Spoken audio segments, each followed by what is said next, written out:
একাত্তর যদি দেখতাম এতদিনে রাজাকার হয়ে যেতাম। মন মতো হইলে মুক্তিযোদ্ধা, মন মতো না হইলে রাজাকার। পাক হানাদার বাহিনী জিজ্ঞেস করত মুসলিম না অমুসলিম চেক করার জন্য, বলতো কালেমা বল, কালেমা বাতাও। তো যারা কালেমা বলতে পারতো পাকিস্তানি বাহিনী নাকি ওদেরকে ছেড়ে দিত, শুনেছি। তো একজনকে, এক বাঙালিরে পেয়ে তার মাথার মধ্যে বন্দুকর নল ধরে বলতেছে কালেমা বল সালে, কালেমা বাতা, কালেমা বল। তো ভয়ের চোটে এই দোয়া পড়া শুরু করছে।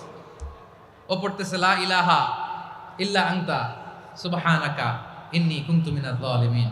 পাকিস্তানি বলে সালে ইয়ে তো মুসিবত কা কালেমা হে। বাঙালি কয় হাম তো ভি মুসিবত মে হ্যাঁ। পাকিস্তানি বলে বেটা কোন দোয়া বললি, এটা তো মুসিবতের কালেমা। কয় আমিও তো মুসিবতে আছি, আমার মাথার মধ্যে বন্দুক ধরে তুমি আমার কালেমা জিজ্ঞেস করো, এখন কোনটা কালিমা আর কোনটা কি, তো আমার হুশ আছে নাকি?